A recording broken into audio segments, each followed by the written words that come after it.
And if you can write that down, not perfect, but promised. And by the time we get to the end of this, hopefully you will understand. Those that are online, I need you to put that in the comments section. Not perfect, but promised. I'm promised. I'm not perfect, but I am promised. And so when you understand that, you approach life at a whole different angle. You just approach life differently. The passage of scripture I'm going to use for this series, I don't know how many parts quite yet, is Isaiah 43:19. That's going to be our core scripture, but don't get ahead of me. Just walk with me through this thing. It says, "For I am about to do something new." Okay? See, I have already begun. Do you not see it? And it's a question mark asking you, do you not see it? I will make a pathway through the wilderness. I will create rivers in the dry wasteland. So if you can just highlight that somewhere, it might already be highlighted in your Bible or your phone or whatever, but I want you to make sure that you keep up with that passage of scripture. Now, what I want to challenge you to do is I do want you to share, because I'm going to talk about some things that are going on probably in your life that you may or may not realize why you're at the juncture where you are, and so that you can identify exactly what a revolution is. I saw people putting comments out there, and someone said that we need a revolution right now. So you're going to learn a little bit of what a revolution is not. So let me start here. Many of you, has anybody heard of Ruth Ginsburg? Y'all just let me teach this like I want to teach this. If you have not heard of Ruth Ginsburg, there's a movie called On the Basis of Sex that is around her life. But actually, she was a woman on the U.S. Supreme Court. That's a big deal, people, okay? It's not very many females on there, but she definitely was on there. She died recently, I believe in November. But I want to start here talking about her because this woman went to Cornell University. She went to Harvard Law School and Columbia Law School. And for those of you that might not know, those are very high-ranking institutions. It's very expensive to get into them, and you have to be at the top of your class to even be considered to get into these institutions or universities. She went to all three. So here it is that she met the criteria and she graduated with law degrees, multiple degrees, but she was denied the right to practice law because she was a woman. Oh, y'all might not like this kind of teaching, but because she was a woman, she graduated. They let her in school. She finished and graduated at the top of her class. But because she was born and raised in a time that men were still somewhat dominant, I'm not male bashing today. I just need y'all to ride with me, that she was hindered and stopped, that she could not practice law as her counterparts. Their perceptions and ideologies hindered her ability to become what she knew she was purposed to become, but she did not quit. Right here, I want you to write down that God's plan is always bigger than our ability. If you just let me teach this like I feel it. God's plan is always bigger than our ability. So here it is that this woman saw the momentum of the world changing. The world was progressing. So this is in the 50s and the 60s, y'all, and in the 70s. The world was changing, but the laws were not. It took years, okay? But she got around roadblocks and maneuvered her way to get a case that she was able to argue before the U.S. Supreme Court. And what does that mean? That means now she's in a position that she can change laws so that they affect everybody else. So what does that mean? It means that she took her pain of discrimination and her love for the law and began a revolution. Yeah, I told y'all, just hang out with me for a second. She began a revolution. First, a revolution is much bigger than just you, but it's always tied to somebody's pain and agony. Are y'all getting this today? So here it is that she took that discrimination of her being a woman and her love for law, and she said, I'm going to make a difference because the system was broken. The system was stagnant. It was stuck. it was hypocritical, and it was discriminatory. So much like what we are experiencing today. Can I go a little further? Y'all learning something already? So here it is, as this woman who started out had an inability to practice law, now she's on the Supreme Court. That just doesn't happen. But when God orders your steps, you always wind up in places that other people said you don't deserve.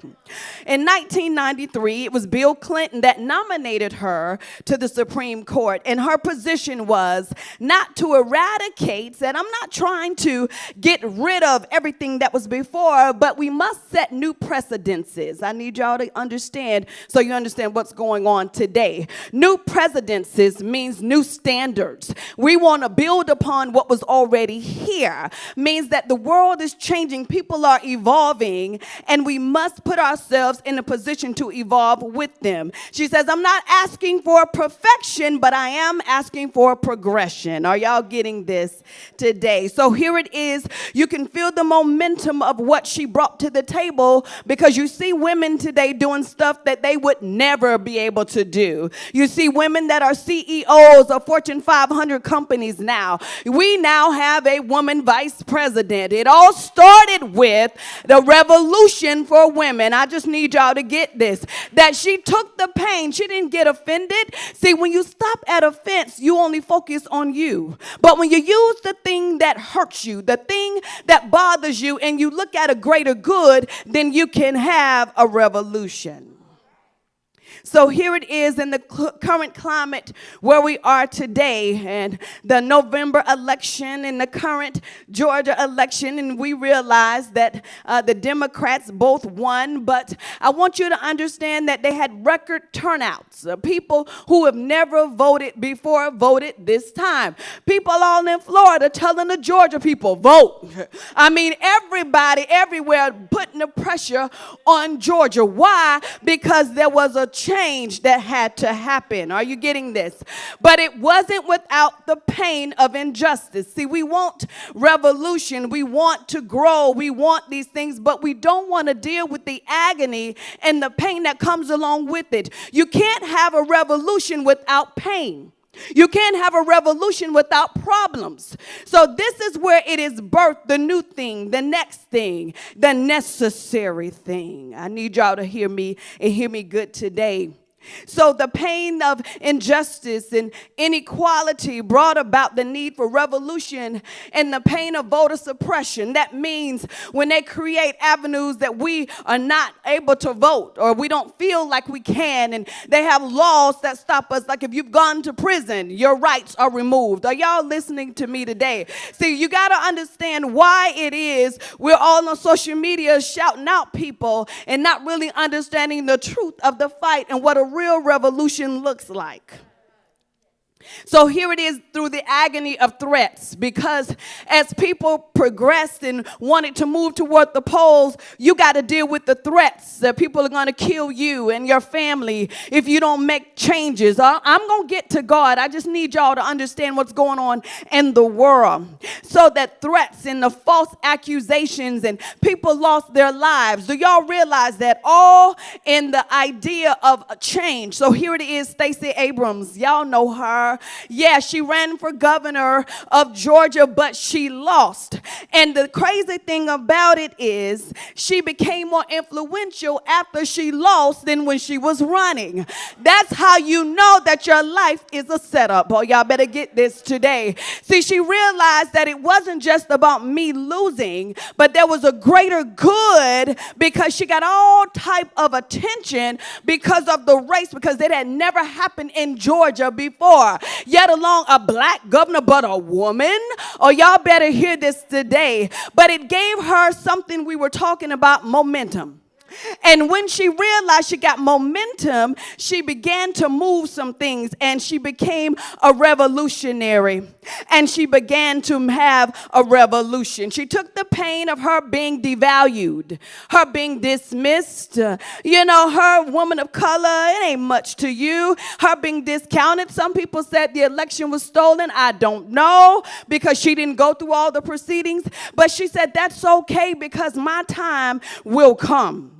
So her love for justice is what fueled her. See, 10 years she's been working on an infrastructure for voters in Georgia. But see, not everybody knew that. They didn't realize it until she lost the election for governor that she already had something else working. Oh, y'all better know this.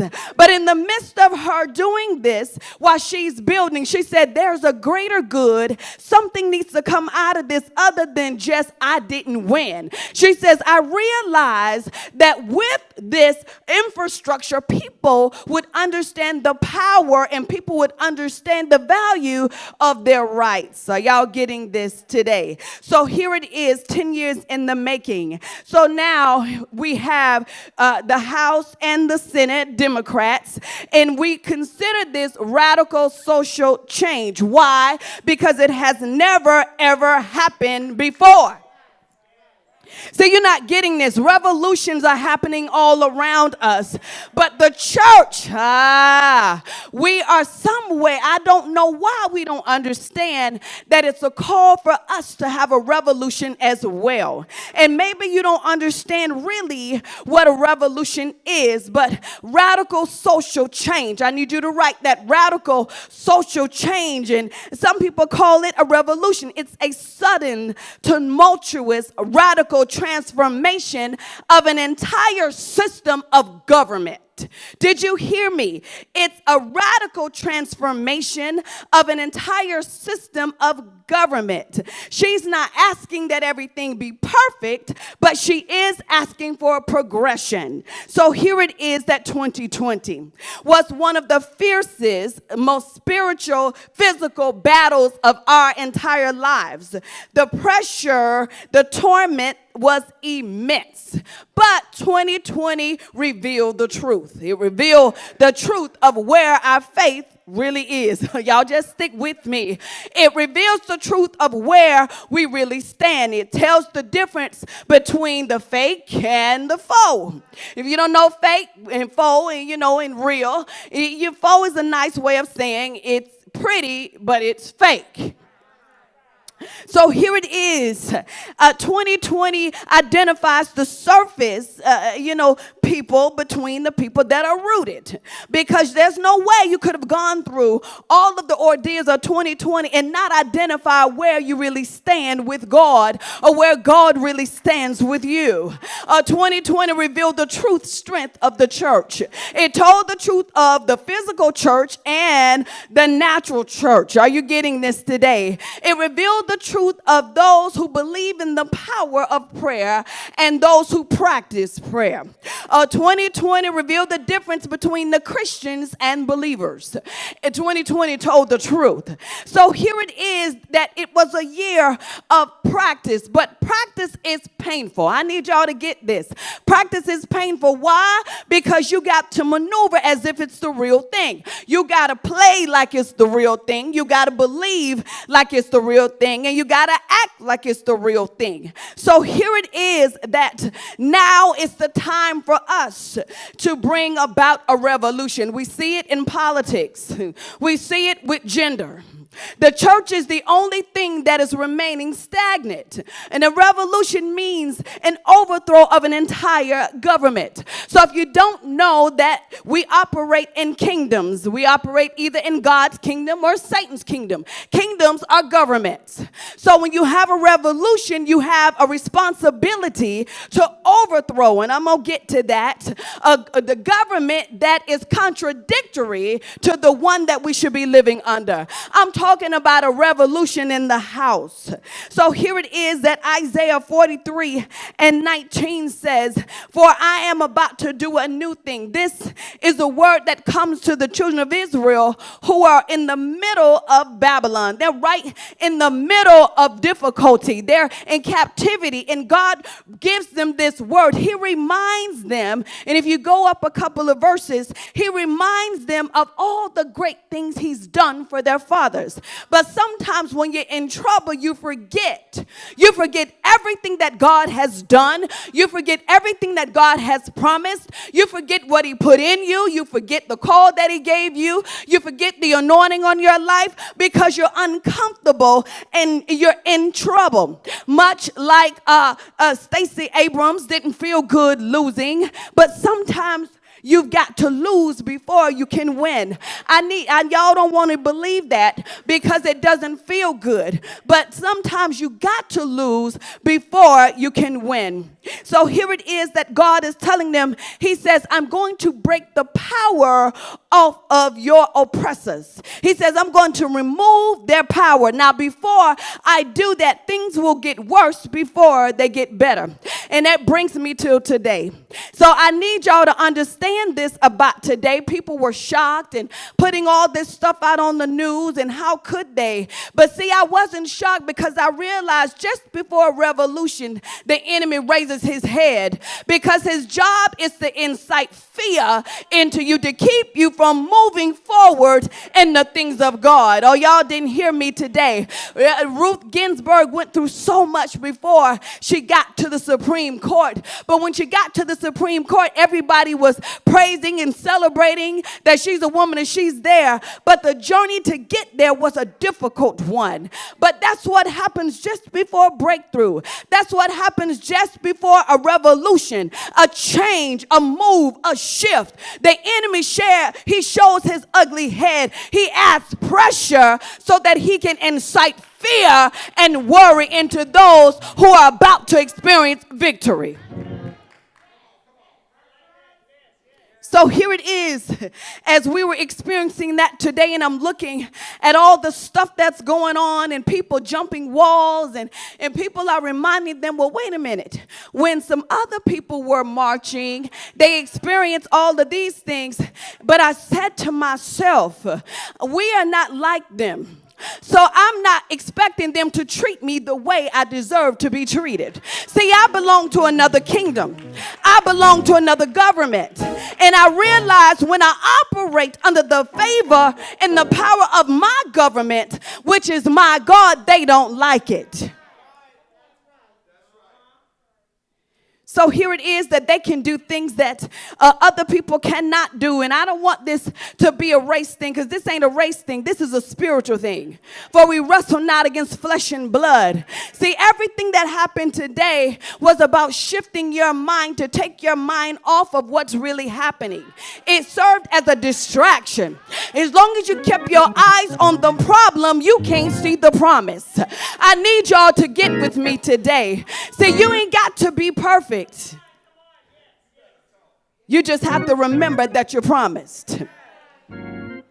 So here it is that God told them that he was going to break the power of their oppressors. He says, I'm going to make a way, catch this, for the enlargement of my people. He says this has to happen because my people really won't recognize what's in them until they're in a place that they can't be themselves. It forces them to seek my face, because that's what happened to them when they were in Babylon. See, this is why y'all got to read your word. See, sometimes trouble comes to get the best out of you. See, even the trouble, the naysayers, evil, they are under God's control as well. Maybe you've forgotten that, but nothing in the earth happens without his hand or his permission.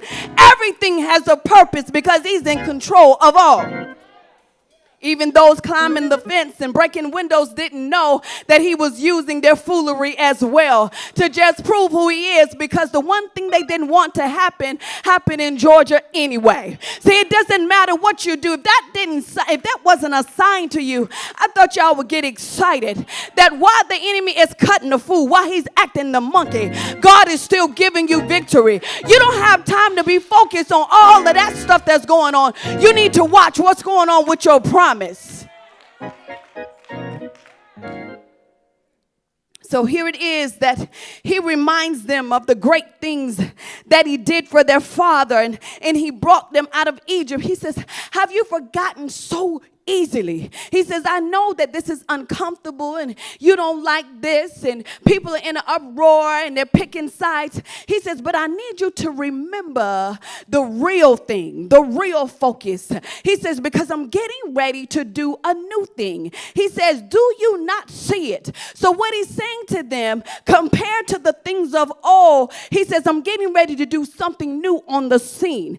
And because of that, you need to be focused on what I am doing. Are you getting this?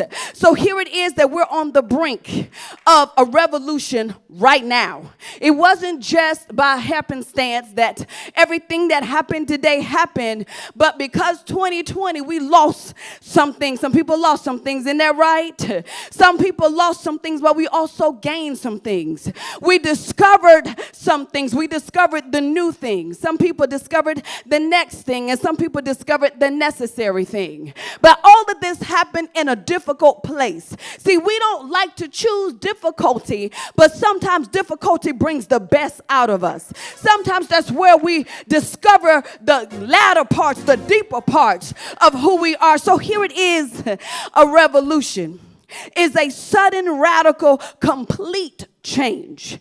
It's a radical change. It's an overthrow or renunciation of one government. If you don't know what renunciation is, I love coming to America and I hear a new one coming out. But the old one, I absolutely love when the king said to Lisa, I renounce my throne. He says, if you want me to, I will renounce my throne. If you don't know what I'm talking about, you need to go see Coming to America. But he said, I renounce my throne. So I started thinking, in a revolution as the church, we have to renounce the government, anything that doesn't look like God. And this is what he was telling the children of Israel. He says, you have got to overthrow. That means you can't be nice about it.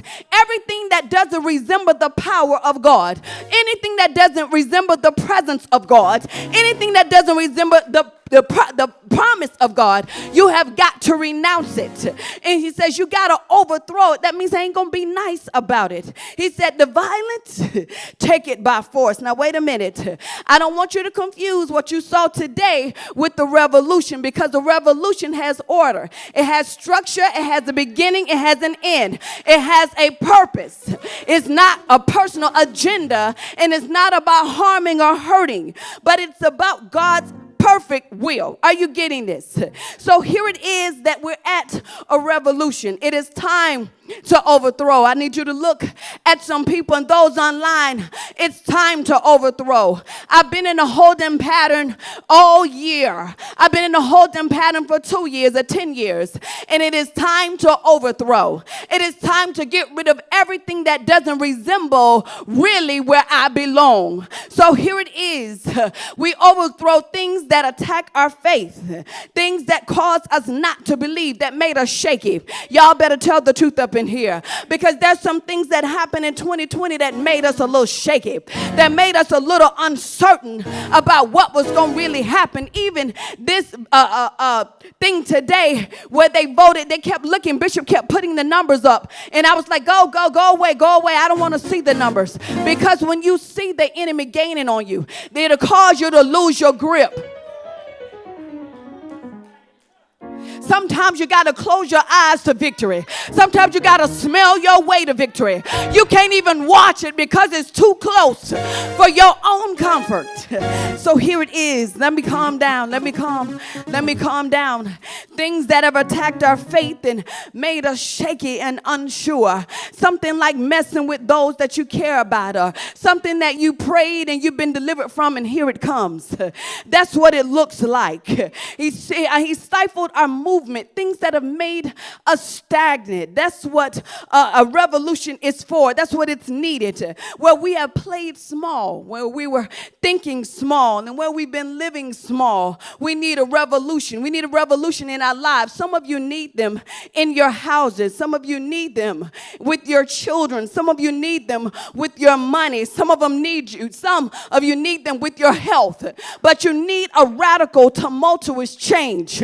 I want you to to understand this today. I don't want you to ease into the blessing. When it's a revolution, you come all out and you recognize that this is my season to lead and to move forward. A revolution is a throwing away of the old and it is embracing the new. Are you getting this? It is dramatic. Yeah, it is drama, y'all. It is extra. Revolutions are extra. Y'all thought the people were extra today about who they believe should belong in the house. How many of us are ready and willing to have a revolution about our faith?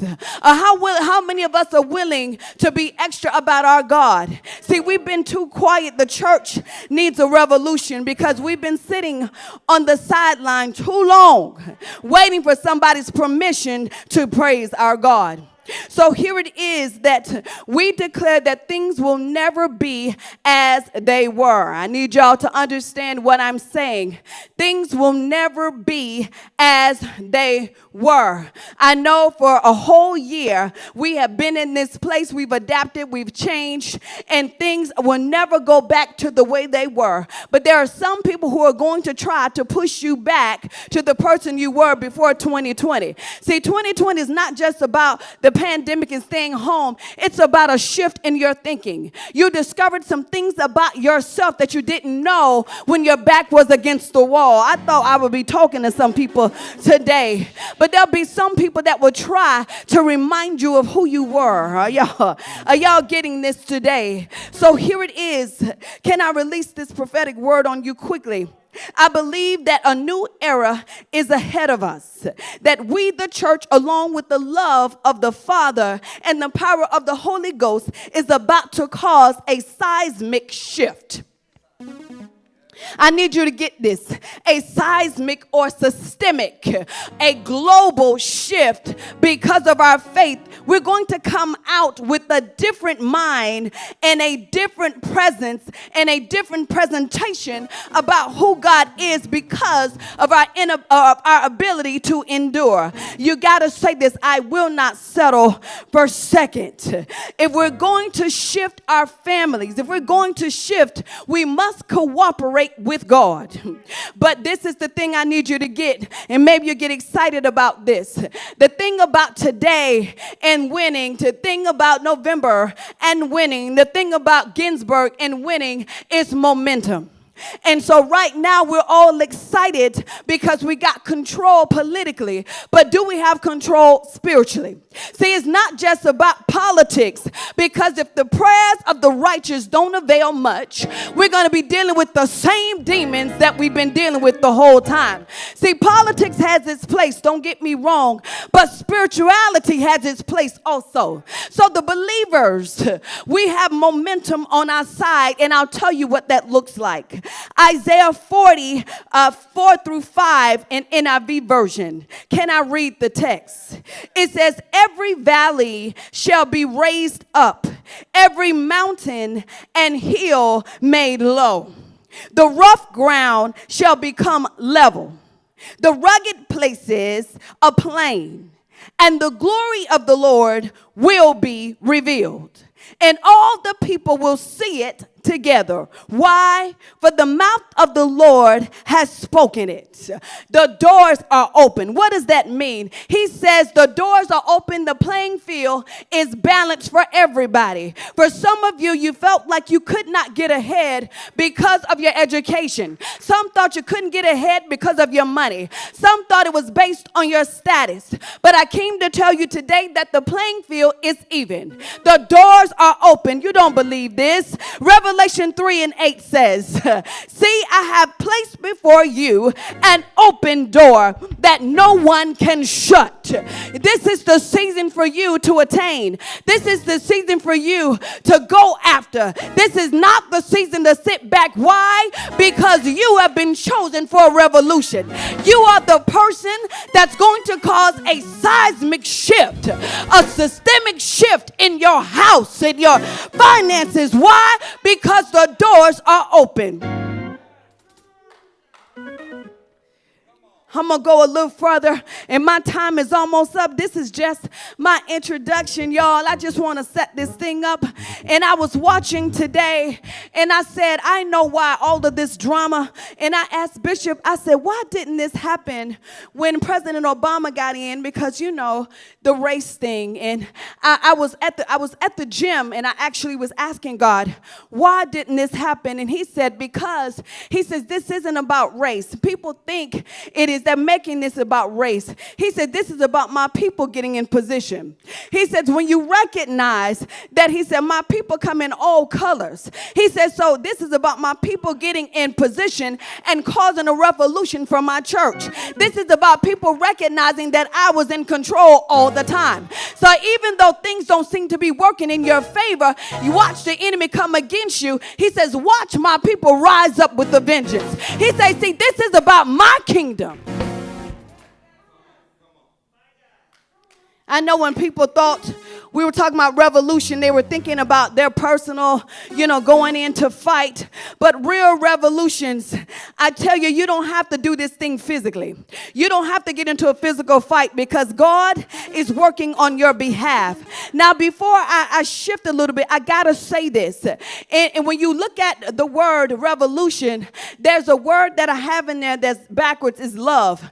And I want you to understand what fuels the fight, what fuels the movement is love. I told you the reason that Ruth Ginsburg did not give up is because her love for law was more than her love for her offense. And the same thing with Stacey Abrams. After they talk bad about her, y'all. They say she didn't deserve, but her love for justice meant more. So here it is that love fuels the fight. So when we talk about a revolution for our church, the thing that drives us is the love that we have for God and the love that God has for us. It is the only thing that's going to make us sustain. Other than that, we will quit because we got offended. We will quit because our feelings hurt, or because things didn't work out the way we should, or because our friends stopped coming, or our friends stopped believing, and so I ain't got nobody to talk to. And everything that we do are based on our emotions. So here it is that love opens the doors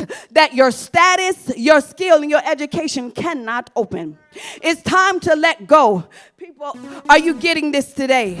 So as you start shifting, I want you to start thinking, I'm about to cause some crazy revolutions. I'm about to go in some places that people said I didn't belong. I'm about to get my business on a level they said that don't belong. What took them 10 years ain't going to take me 10 years. Why? Because I'm about to create a revolution. It ain't going to be just about me. It's about as for me and my house. Are you getting this today? So in a revolution, it's time to let go of past information about who you are. Because in a revolution, you got to remember that the person of who you are does not define the person that you're going to be.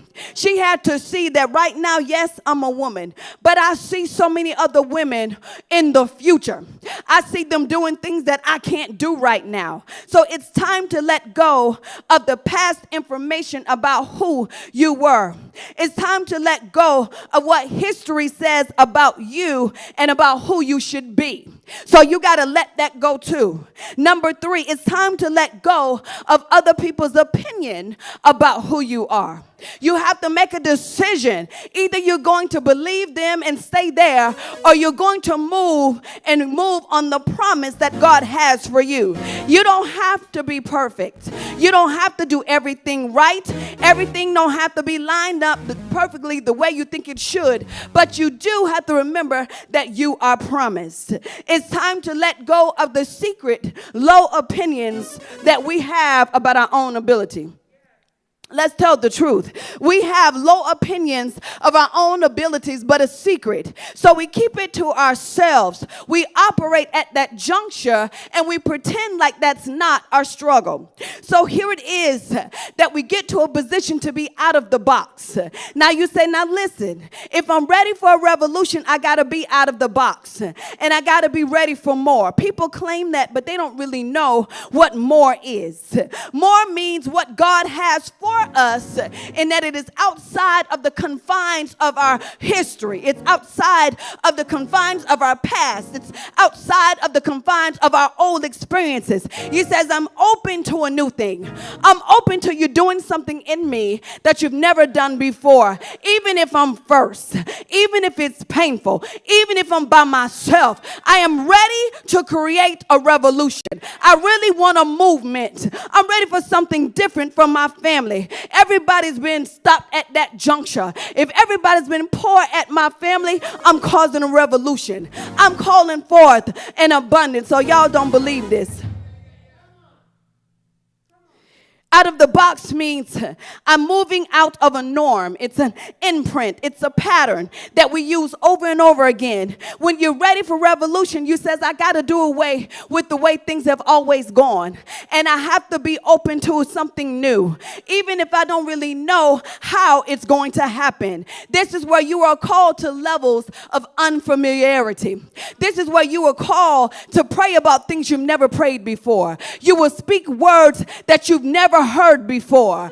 Are y'all getting this today? This is where you will write songs that hadn't been written. You will play notes that hadn't even hit earth yet. That's what happens when you're ready for a revolution. That you become the person that people look to and say, how did you get there? So by now you should know, and I'm coming in, that I'm talking about a faith revolution. That your mind is shifted so that you believe for crazy things. So come on. This whole series about crazy things. It's about things that you're scared to tell people. You said, I don't want to tell nobody because they're going to judge me. You said, I really want to do this, but I'm afraid if I say it, the devil might take it from me. I need a faith revolution. I need some people who are pushing me to do some big things, some bad things, some things for the kingdom that have never been done before, especially by me. Are you getting this today? So here it is. A faith revolution is a new manifestation of God on the earth. Did you get that? It's a new manifestation of God on the earth. As I was watching the people today and I saw, them doing what they were doing, and I was saying, God, what are your people doing besides complaining and reminding us what have already happened? I heard Bishop say, this is the time for the Issachars to come forward. This is the time for the prophets. You want to be a prophet so bad, tell us what's next. He said, you want to be a prophet, speak up now. Say, you don't need to prophesy things that have already happened. Say, in this season, this is what thus said the Lord. That would be a revolution. How did a little girl know? How did a little boy know? Because I am the beginning of a revolution. I'm causing a whole movement. In my city, I'm causing a movement. On my job, I'm causing a movement. It's going to start with just you. Can y'all believe that? No, y'all waiting for some people to get on your side. You're waiting for some people to back you. But listen, when it is a revolution, there are some things. I want to give you three themes to a revolution. And this is going to help you recognize if you're ready or not. Because a revolution is based on timing. And not everybody can do a revolution. Did you hear me? Not everybody can be a revolutionary. It is a calling on you. That's why sometimes you don't fit, because you're not supposed to. You're not supposed to fit because it's part of the revolution that you're going to come forward. God said that you're trying to make some things happen outside of his hand. But when it's a revolution, he says, I've ordered all your steps. Even when people don't understand why you turned at that juncture. Why did you do that? He says it's a part of the movement. So here it is. To cause change, we must be full and we must be flowing. We must be full and we must be flowing. You said, I'm thinking about where I need some real change. This is not a resolution. I said a revolution. A resolution is what people do at the beginning of the year. There are promises that people make outside of the will of God. They are based on your own personal preferences, and you will stick with them until you feel like you don't want to stick with them anymore. I'm talking about a revolution. a movement that affects an entire generation of people. A revolution. Moses was a revolutionary. Joshua was a revolutionary. Y'all getting this today? David was a revolutionary. The little boy that didn't nobody want. It says, when I get to a place that God can use me to make some real damage in the earth. So the three themes to revolution. Number one is motivation. I need y'all to get this. Number one is motivation. And I'm not going to go too much in depth with this because the rest of the series, I'm going to break this down and I'm going to show you the components of a revolution so that you can wake up your house, so you can wake up your life and cause some damage. I'm going to show you how to get this done. But it first starts with motivation. It's a drive to do something. It's the same thing that drove Ruth Ginsburg, the Supreme Court. It's the same thing that drove Stacey Abrams and those that ran today. There was a motivation that change has to start. Something has got to be different. I will not continue like this, not one more year. I will not stay in this place one more day. I'm motivated to do something different. I feel a revolution. I'm tired of everybody in my family getting stopped at that juncture. I'm ready for a revolution. They get tripped up by the same thing. I'm sick of those demons running rampant in my family. The revolution starts with me. I came to do some damage today. Are you getting this today? And so here it is that I'm motivated. I'm motivated to do some damage. I'm motivated to do a different thing. And I don't have to know all the details of it. Number two is movement. Are you getting this today? So the first one is motivation. The second is movement. And what movement does, I looked at Stacey Abrams, and I'd like to talk about them so that y'all can relate what's going on in the earth today. But she had backing. See, what you don't know, why she lost the governorship, a gubernatorial race. I know the proper term.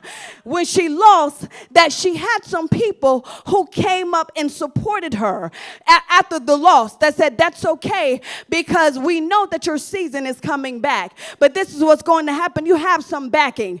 I need you to look around and say, there's some people. I said this on Sunday and y'all thought I was just being funny when I said I'm about to make some people mad. I came to back your promise today. See, you might not understand your promise, but I ain't gonna let you sell your birthright over some darn soup.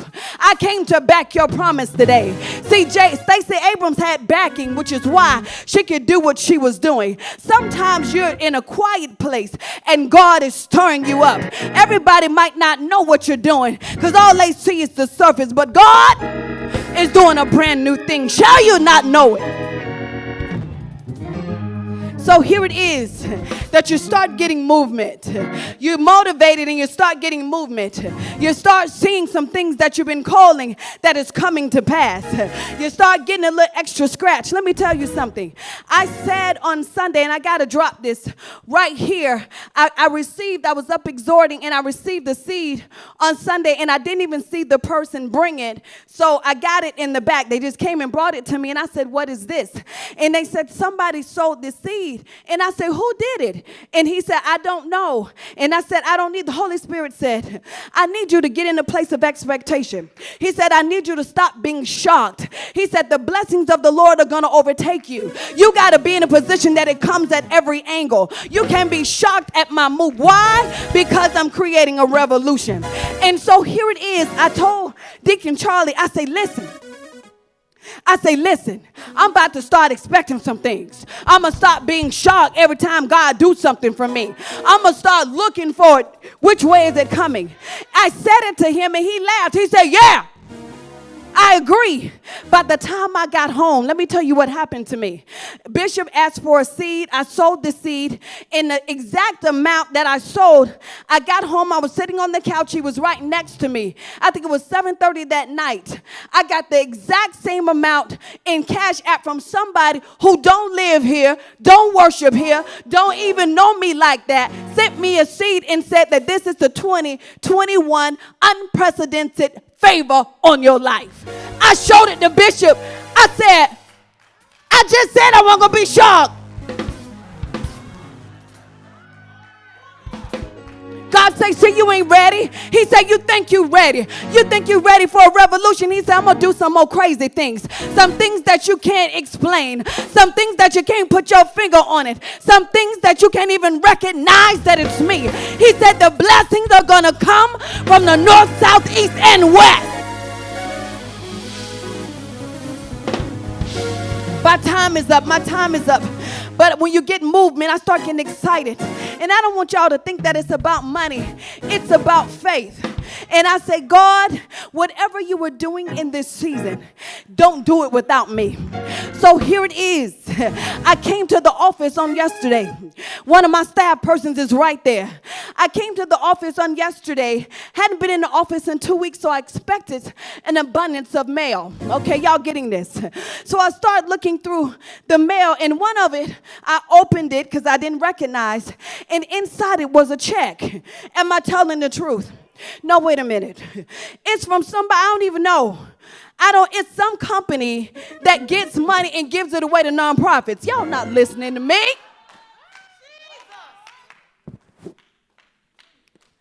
I said, I don't even know, but let me tell you how the devil would do you. I read the whole letter 2 times because I said I want him to come back and ask for this money. So I started looking for a clause if I needed to send it back. God said to me, he said, see, I told you weren't ready. He said, I told just that quick you don't put yourself back in a position that you're looking for something to be wrong with the blessings. He said, but if you can understand that you don't have to be perfect, but you are promised. And because you promised, there's some things you're going to get that you didn't sign up for. There's some things you're going to get.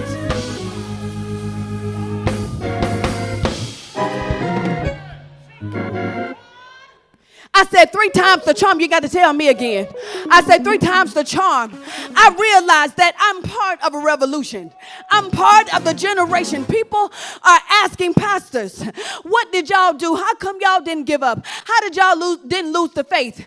I realized that it wasn't because we so special, but it's because we're part of a revolution. We got to move some things. We got to create some change. Are y'all getting this today? And number 3, y'all sit down. Please sit down. My time is up. It's got all the zeros up there. I don't want them to think I don't recognize. Number 3 is momentum. I think that's my favorite one. Number 3 is momentum. I've been stuck in this momentum, y'all. I've been stuck because I realized that the weight of God is on me.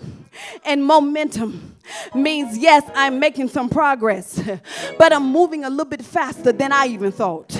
I'm getting access to some things a little bit quicker than I even thought. And I want you to know what's happening around you doesn't compare to what's happening in you.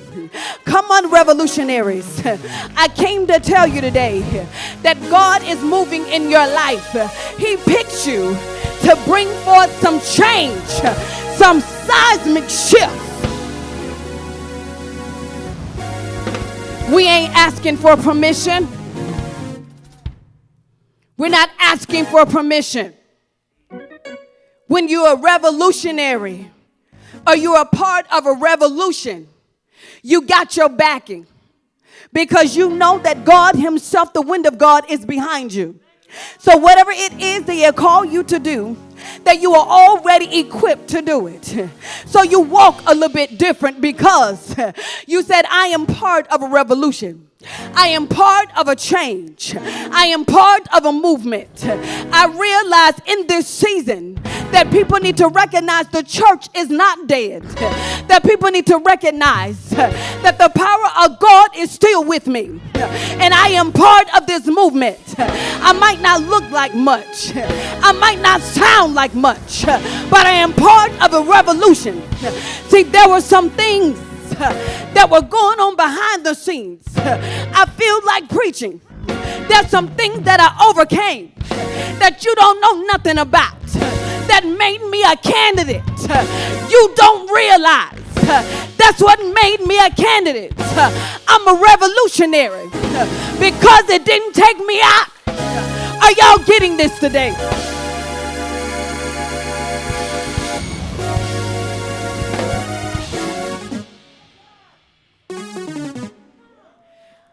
I got an attitude. I'm done. I got to quit, y'all. I promised myself in 2021 I'm going to be going over my time. Help me, Jesus. It's time for a revolution.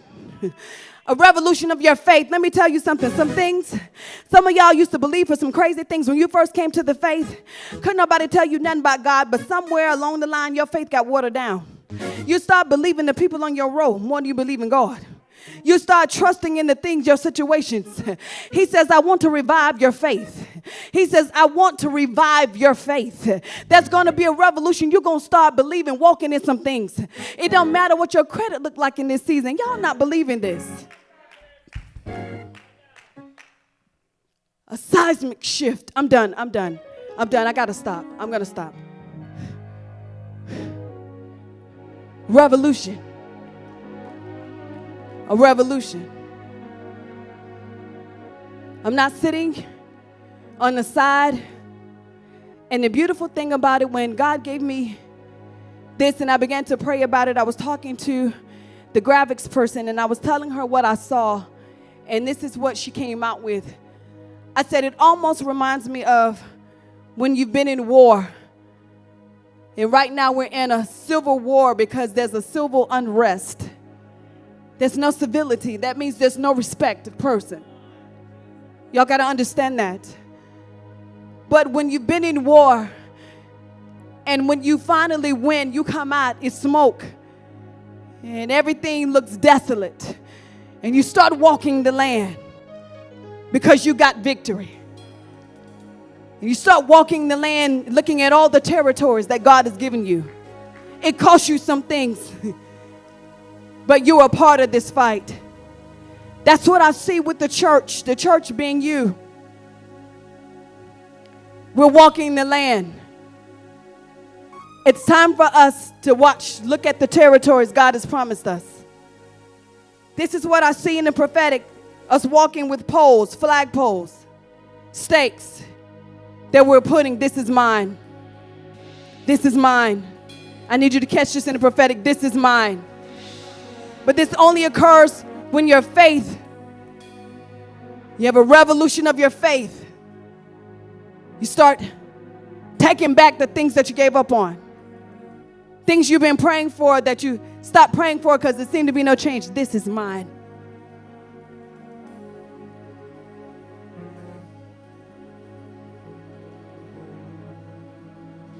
It's a revolution. Not just in our communities, in our lives. There's a revolution in my house right now.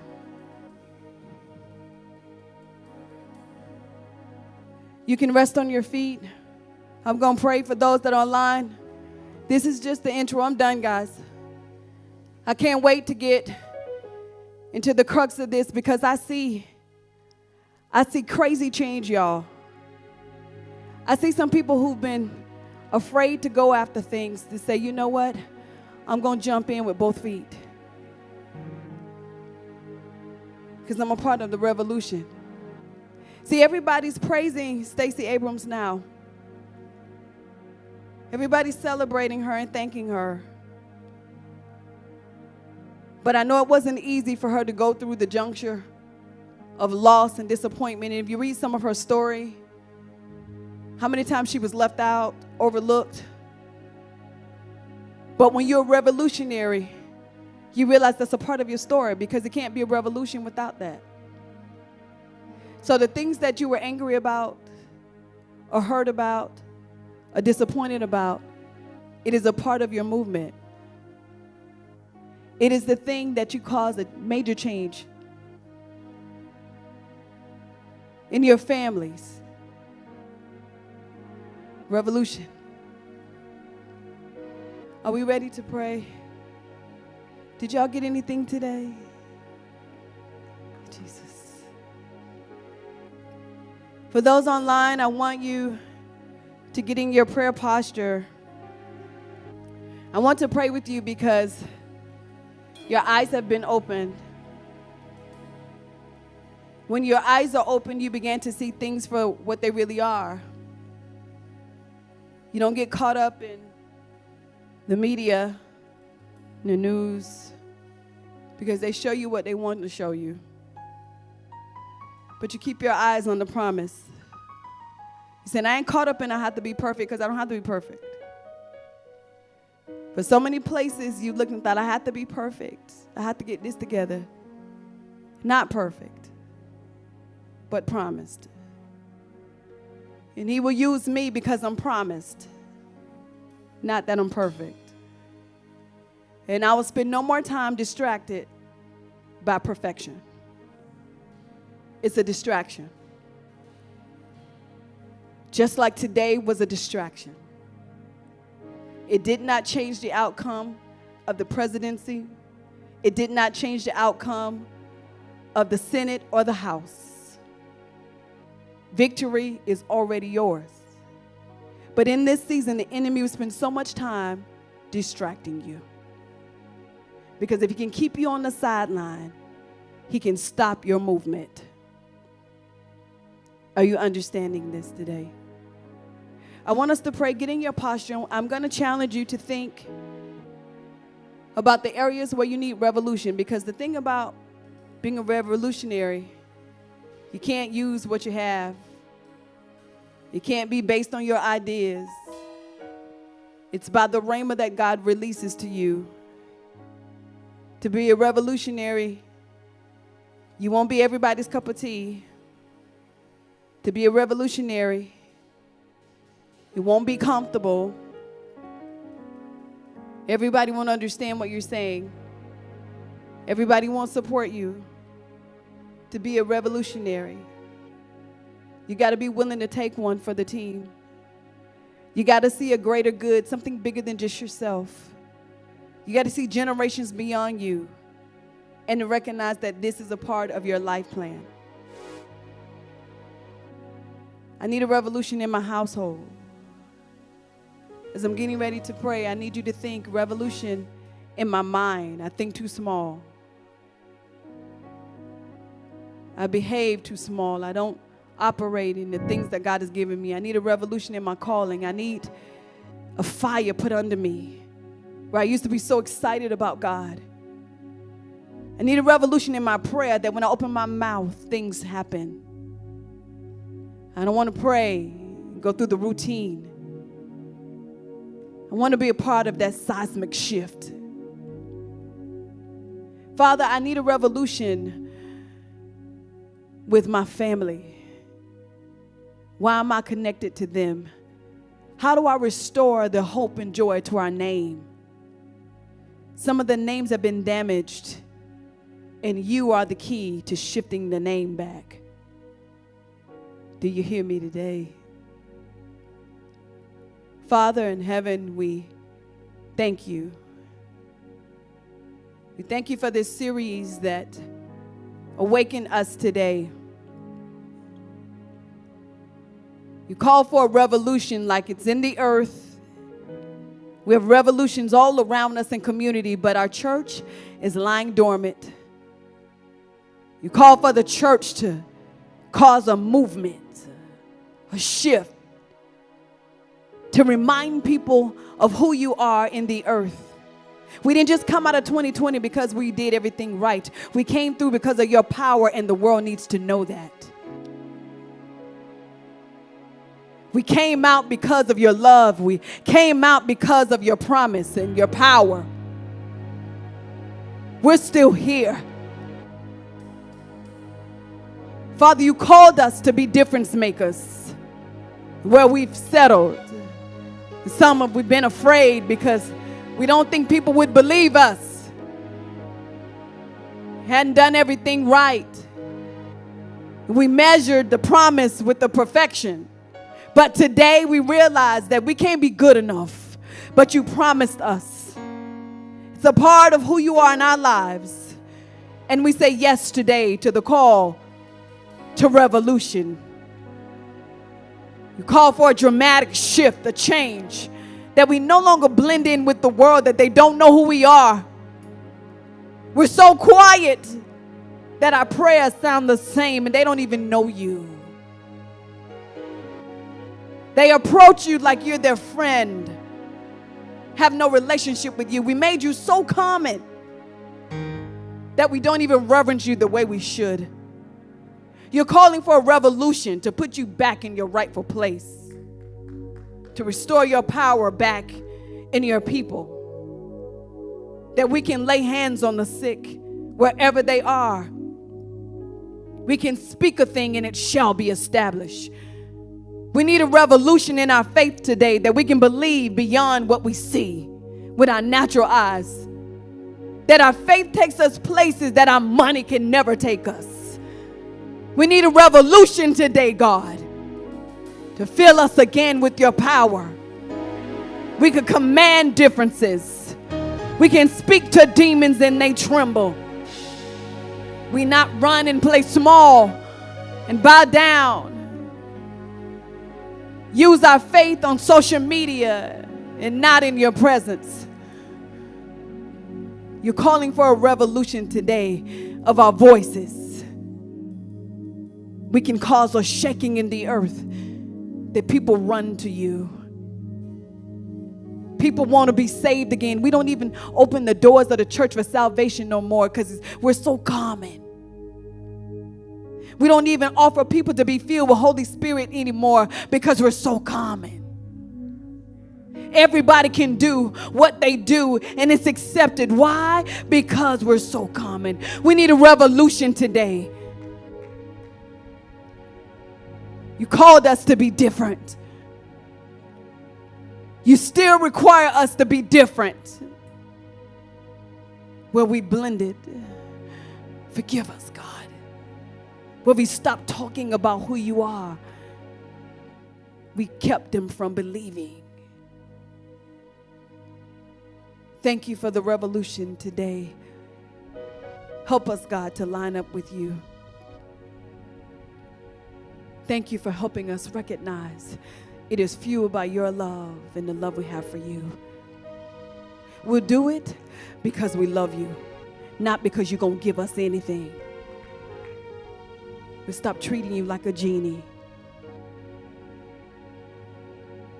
In Jesus' name, thank you for the revolution. Amen. Amen. Can we just bless the Lord? Some people are just receiving where they are. Don't be rushed. I know you are receiving this shift. Come on, lift your hands. Let's worship. For those online, I want you to worship. You don't have to accept those reports. You don't have to accept being low. You don't have to accept being less than. You don't have to accept that sickness. I need a revolution. For those with sickness in your body, you need somebody who understands. I have a revolution to heal. I believe for crazy healing. I believe for crazy healing. Where the people that lay hands said, I believe in your doctors, that's cool, but I believe in crazy healing. Where are you? We need a revolution. People can speak difference. Look at my life and command better upon me. Revolution.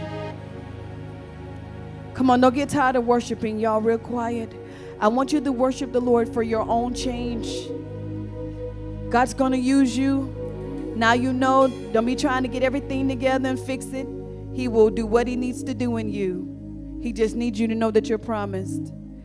Can we just lift our hands and worship the Father right now? Thank you for the change, the shift. I don't have to continue in that. I break off every curse that come against us now. I break off every idea of who we thought we had to be. Come on and worship the Lord. Thank you for the seismic shift. Thank you, Jesus. I don't hear y'all worshiping, y'all quiet. Come on, you got to worship. I'm worshiping for my own